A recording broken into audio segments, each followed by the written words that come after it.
চুলদারি নাগাইটা ভাবছিলাম কাবির সিং এর দামকা কিছুদিন যাওয়ার পরে দিয়ে আমার কাবির সিং না জঙ্গল সিং লাগতেছে। এই জঙ্গল রে মঙ্গল করার লেগে আজকে আমি ঘর থেকে বেরিয়ে গেছি। চুলদারি কাটতে কমসে কম 1.5 ঘন্টা লাগে। 1.5 ঘন্টা বোরিং সম্পূর্ণ নাফার করার লেগে লয়ে পড়ছি ছোট ভাই লোন আর বন্ধু নাইম রে। আপনারা কি ভাবতাছেন আমি চুল কাটানোর কথা কইরা রানছি? আও না, চুল কাটার কথা হলে দিব নাইলো নইলে আমার কল লাগা। আরে বেটা হাওন আছে তোরা কো হেরাগো খাওন দাওন যেখানে আমরা থাকি সেখানে কইতাম কো। পরে আমি কইলাম আপাতত আমার বাড়ির সামনে পরে তোরা লয়ে যাম আমি হাওয়াইতাম। ফুলা মাইন্ডে নিজেরা অনেক কিছু আটকে রাখলেও হাওন দাওনের ব্যাপারে আটকে রাখতে পারে না। তো আমি চিন্তা করছি লাতন দিলে যারা হাওনের কথা হইনা আনাইলা পরে না হইলে আমার কি অবস্থা কর ভালোই জানে। মনে মনে ভাবতেছি কি কথা কই হেরাত থেকে বাসন যা আমরা ভাবতে ভাবতে পড়ছি জামাল বাজার সামনে। ছোট ভাই তানবীর কইছে বেটা খাওন আছে কই তুই হেও হাওনের কথা হইনা তাড়াতাড়ি আয় হাজি এন্ড নাই মারে আমি কই বেটা আমি চুলটি কাটতে লই পরে তোরা রাহ হয় হে কো না আগে হাওয়াইলো পরে চুল কাটি। আরে বেটা সত্যি হয় আমাকে চুলটি কাটতে যাস না পরে হে কো তুই চুল কাটতে কাটতে আমরা টিয়া দাম ডাহে আই ফুলাডি রিকনে কেমনে বুঝাই আমরা হাওয়াইতাম মানছি না নিজে চুল কাটা আমি লিগে বয় রাখতাম মানছি। পরে হেল লগে অনেকক্ষণ জোরাজুরি করে ভিতরে ঢুকতাম পারছি। ভিতরে ডনের পরে আমার বোন লিখে দিয়েছে ইকনে বলে হ্যাঁ চুল কাটবো আপনার এই কোন আমার এই হরিণের মতো শরীর লই বয়সের লগে পারে কিনা আবার যে কামড়ও মারে। আমি সিউনিসি থেকে কি হইছে বাবা আমি হালচারের পাত্র না। হে কো তুই হালচারের পাত্র হইলে আমি নদী সারের পাত্র না। আই হাই রে হার রাইনা মুসিবত না ফেললাম। আমার বন্ধু নাই আমার শরীরের মধ্যে ওটা বয়সের মতো শক্তি এই কারণে হার না আমি না পারছি না। আচ্ছা বাবা তুই চুল কাট পরে তো আমি কাট বয়সটা চুল কাটতে উঠছে ইকন চুল কাটার ভালো হইছে আমার। আর কয়েকদিন পরে চুল কাটলে ঠিক মাথাটা অ্যামাজন জঙ্গলে পরিণত হয়ে গেল কইলে স্যার ওপর পরে পরে দিয়ে আমার প্যাকেটিং করে লাইতাছে। তারপরে আমার হুঙ্গালা চুলটির মধ্যে ক্লিপ হয়ে আছে পিছনে দাঁড়া দাঁড়া ফাকনা নাই মে চুল স্পেশালিস্ট হয়ে গেছে গাদি হে কো এমনে কাটেন ওমনে কাটেন হেডার মধ্যে হেডা ঢো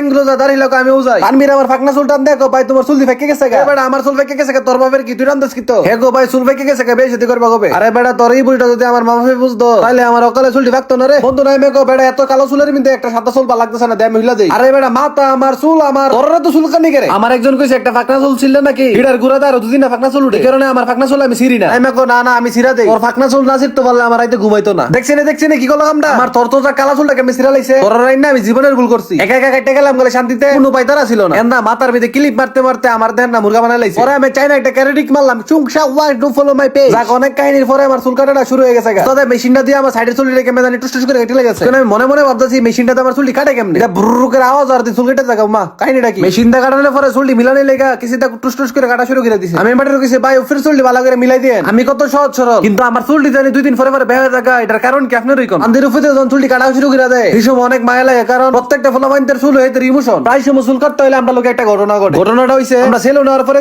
ভাই উপরে চুল একটু শুরু করে দেয় এই একটু শুরু করতে যায় যখন বেটা বেশি শুরু করে তখনই মনটার ভিতরে আগায় পড়ে ইকনে আমার মনে কোনো আগাইছে না কারণ আমি চুল শুরু করতে আমি আইছি চুল টুল কাটা শেষ হওয়ার পরে দিয়ে বেটা কিতা জানি আমার বাইরান শুরু করে দিছে বাইরানির এক পর্যায়ে দিয়ে আমার প্যাকেটিংটা খুলে দিছে মনে করছিলাম চুল মুল কাটা শেষ ইকনে একটা বাপ টুপ লয়ে লই দেন তো ঠিক আছে না বড় ভাই চুল কাটাটা কেমন হইছে কমেন্টে জানেন বড় ভাই। চুল কাটার পরে কোনো সময় মুখ টু ওয়াশ করি না আমি ব্যাটারে কইছি আমি দাড়িটা মিলাই দেন এবারে দি মোর মধ্যে কি জানি মারা শুরু করে দিছে। আরে ভাই ডলারলি করতেছেন কারণ এটা আমার একদম অপছন্দ এটা কি মারতেছেন এবারে এটা বলে সেভ লো দেখেন আমার মুখ যদি কোনো গুড়াগাড়ি হয় তাহলে কিন্তু আপনারাই ধরাম কই দিলাম এই নাহের ভিতরে দেন নাহের ভিতরে দিলে নাক ফুরাইবো সেভ লো না মাইরা দেন কি মনোযোগ দা দাড়িটা কাটতাছে। আর আমি এমনি সাইড না ডর করে দাও চুল মুল কাটা শেষ সোনার বাংলাদেশ ইকনে বাড়ির যাওয়ার পালা আমি জীবনে চুল কাটতে আমার সন্তুষ্ট করতাম পারছি না সব চুল কাটার মধ্যে একটা না একটা ভুল ত্রুটি থাকবোই আমার আল্লাহ জানে আজকে বাড়ির যাওয়ার পরে কি ভুল ধরে। তো আজকের ভিডিও এই পর্যন্ত ভিডিওটা কেমন হইছে অবশ্যই কমেন্টে জানান সবাই আমার লিখে দয়া করেন যাতে বাড়িতে গেলে আমার চুল কাটাটা পছন্দ করে। যদি ভিডিওটা আপনার কাছে ভালো লাগে থাকে অবশ্যই শেয়ার করে দিন আর হ্যাঁ যারা যারা ইকনে আমার পেজটা ফলো করছেন না তাড়াতাড়ি ফলো করে দেন। দেখা হইতেছে নতুন আরেকটি ভিডিওতে ততদিন ভালো থাকুন সুস্থ থাকুন নিজের দামি জিনিসের খেয়াল রাখুন আল্লাহ হাফেজ।